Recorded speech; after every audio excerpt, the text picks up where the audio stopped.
ሰላም እንዴት ናችሁ? እግዚአብሔር ጸጋ እግዚአብሔር ሰላም ይብዛላችሁ። እግዚአብሔር አምላካችንን እናመሰግናለን። ክብር የተገባውን ስሙን እንጠራለን። ዛሬም እግዚአብሔርን ቃል እንድናይ ወደድኩኝና አንድ ለራሴ የምፈልገው ለራሴ የምጸልየው ነገር ነው የምነግራችሁ። በመጨረሻም ላይ ይሄ ነገር የእናንተም ፍላጎት ከሆነ ለእናንተም ጸሎቴ ይሆናል ማለት ነው። እነዚህ በጣም በህይወቴ ዋና አድርጌ የምፈልጋቸው ነገሮች ናቸው። እውነት ነው፣ እነዚህ ብቻ አይደሉም። ነገር ግን ዛሬ ላነሳቸው የፈለኩት ሰሞኑን በልቤ ያሉ ነገሮች ናቸውና እነሱን አንድ 7 የሚሆኑ ነጥቦችን እናገራለሁ። የመጀመሪያው የምመለከተው ወይም የምፈልገው የመጀመሪያው ምጸልየው ነገር ምንድነው ብላችሁ ካላችሁ እግዚአብሔርን የበለጠ ማወቅ። መቼም በክርስቶስ ኢየሱስ አውቀዋለሁ እግዚአብሔርን። እውነት ነው፣ እግዚአብሔር ታውቆም ያልቅ አምላክ አይደለም፣ ከመታወቅ በላይ የሆነ አምላክ ነው። ጥቂትም ብትሆን ግን እግዚአብሔርን አውቀዋለሁ። በመንፈሱም በቃሉም ራሱን በገለጸልኝ መንገዶች ሁሉ እግዚአብሔርን አውቀዋለሁ። ግን አሁንም አንድ ረሃብ ውስጥ ያለው ነገር ምንድነው? እግዚአብሔርን ይበልጥ ማወቅ እፈልጋለሁ። በዚህ በሆሴዕ ምዕራፍ 6 ቁጥር 3 ላይ እግዚአብሔር ቃል ሲናገር ምን ይላል? እግዚአብሔርን እንወቀው ይልና የበለጠ እናውቀውም ዘንድ እንትጋ ይላል። የበለጠ እናውቀውም ዘንድ እንትጋ። ያኔ ምን ይሆናል? እንደ ንጋት ብርሃን በእርግጥ ይገለጣል። ስንተጋ ለእውነትም ለማወቅ ስንፈልግ ይገለጣል እግዚአብሔርና ይገለጣል። ምድርንም እንደሚያረሰርስ የበልግ ዝናብ እንደ ክረምትም ዝናብ ወደኛ ይመጣል ይላል። ይሄ በጣም በሰፊው በሆነው ነገር እግዚአብሔር ይመጣል። ለማን ነው ግን ይሄንን የሚገለጠው ነው የሚለን? እግዚአብሔርን ይበልጥ ለማወቅ ለሚተጉ ሰዎች። ይሄንን መልእክት የምትሰሙ እርግጠኛ ነኝ እግዚአብሔርን በሆነ ነገር ታውቁት ይሆናል። እግዚአብሔርን አላውቀውም የምትሉም ካላችሁ ደግሞ አንድ የምስራች ምንድነው? እግዚአብሔር የሚታወቅ አምላክ ነው። የሚታወቅ ብቻ ሳይሆን መታወቅም የሚፈልግ አምላክ ነው። እውነት ነው፣ ሙሉ መገለጡ በክርስቶስ ኢየሱስ ተገልጧል። እኔን አየ አብን አየ እስኪል ድረስ በልጁ በክርስቶስ ተገልጧልና ዛሬ ግን ምንድነው እናንተን ላበረታታ እግዚአብሔርን ወደ ማወቅ እንድትመጡ በጸሎት እንደገናም ደግሞ በእግዚአብሔር ቃል መጽሐፍ ቅዱስን በማንበብ ከትክክለኛ ክርስቲያኖች ጋር ህብረት በማድረግ ወደዛ እንድትመጡ። ግን እግዚአብሔርን ደግሞ እናውቀዋለን የምንል ሰዎች ይበልጥ እንድናውቀው እንድንተጋ መጽሐፍ ቅዱስ ይነግረናል።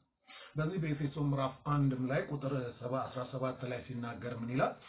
የክብር አባት የሆነውን ጌታችንን ኢየሱስ ክርስቶስን አምላክ ይበልጥ እንድታውቁት የጥበብና የመገለጥ መንፈስ እንዲሰጣችሁ ያለማቋረጥ እለምናለሁ ይላል ሐዋርያው ጳውሎስ። ለኤፌሶን ሰዎች ሲጸልይላቸው ምንድነው የሚለው? ይበልጥ እንድታውቁት።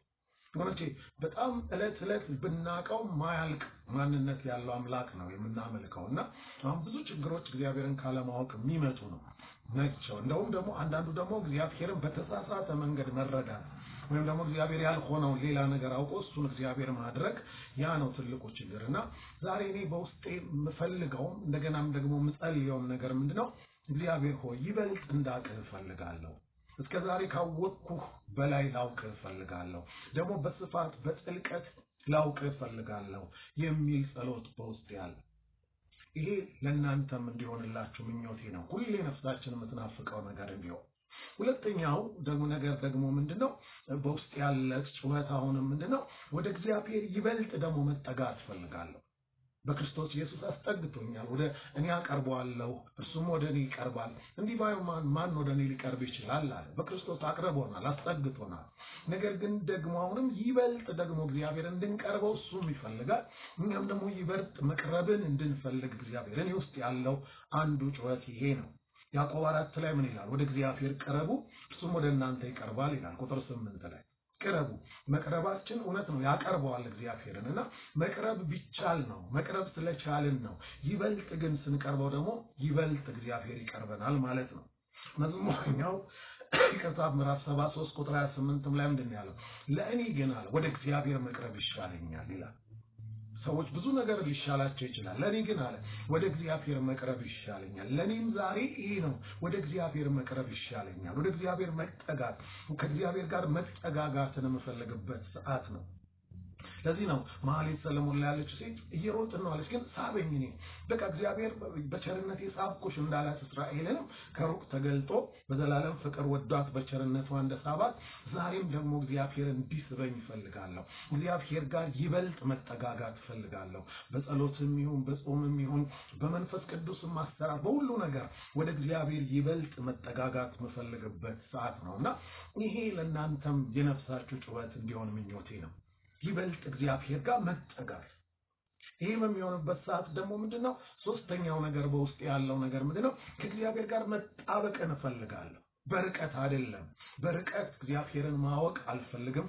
በርቀት እግዚአብሔርን ማምለክ አልፈልግም። በርቀት የሆነው ነገር አይደለም። እዚህ በኤርምያስ ምዕራፍ 13 ቁጥር 11 ላይ ሲናገር ምንድነው የሚለው? መታጠቂያ በሰው ወገብ ላይ እንደምትጣበቅ። እንግዲህ በተለይ የድሮ ሰዎች መቀነታቸውን በደንብ ነው የሚያጠብቁትና ምሳሌው ለነሱ በጣም ፊት ያደርጋል። ስለዚህ ምንድነው በጣም ጥብቅ አድርገው ነው የሚያደርጉትና ብዙ ነገር መቀነት ላይ ብዙ ነገር ነው የሚሆነውና ስለዚህ ምንድነው እንዲሁ ይላል ሕዝብና ስም ምስጋናና ክብር የሆኑልኝ ዘንድ የእስራኤልን ቤት ሁሉ የይሁዳንም ቤት ሁሉ ከኔ ጋር አጣብቄአለሁ ይላል። እርግጥ እነሱ ያልሰሙትም ግን እንደዚህ አለ ማለት ነው። ከእግዚአብሔር ጋር መጣበቅ ምን ያህል ቀርበናል? መቅረብ ብቻ አይደለም፣ ከእግዚአብሔር ጋር መጣበቅ፣ ሌላ ነገር ላይለየን፣ ሌላ ነገር ላያርቀን፣ ሌላ ነገር በመካከል ላይገባ፣ ክፍተት ላይኖር፣ ከእግዚአብሔር ጋር መጣበቅን ሌላው ነፍሴ የምትፈልገው ነገር ነው። በውስጤ ያለ ጩኸት ነው። ስለዚህ ምን ነው ይሄን ፈልጋለሁ፣ ይሄንንም እጸልያለሁ። ወገኖቼ በዚህ ውስጥ ጥቅማቸው እንዲህ ነው አልላችሁ፣ ግን ይሄ ብዙ ነገር አለ፣ ከእግዚአብሔር ጋር መጣበቅ። አራተኛው ነጥብ ደግሞ በውስጥ ያለ የምፈልገው ነገር ምንድነው? እግዚአብሔርን መምሰል። ከነዚህ ነገሮች የተነሳ ሐዋርያ ጳውሎስ አንደኛ ቆሮንቶስ 11:1 ላይ እንዳለው እኔ ክርስቶስን መስያለሁ እኔን ምሰሉ እንዳለ እኔም ክርስቶስን መምሰል እፈልጋለሁ። እግዚአብሔርን መስዬ መኖር እፈልጋለሁ። የክርስቶስ መልክ በሙላት በላይ እንዲገለጥ እፈልጋለሁ። አንዱ ጩኸቴ ይሄ ነው። አምስተኛው ነጥብ ደግሞ ምንድነው? እግዚአብሔር በእኔ እንዲገለጥ እፈልጋለሁ። ሰዎች በእኔ እንዲያዩት እግዚአብሔር ገላትያ 1 ላይ ምንድነው የሚለው? ቁጥር 15 ላይ ነገር ግን ከእናቴ ማህፀን ጀምሮ የለየኝና በጸጋው የጠራኝ እግዚአብሔር በአሕዛብ መካከል ስለርሱ እንድሰብክ ልጁን በእኔ ሊገልጥ በወደደ ጊዜ ይላል። ስለዚህ ምንድነው?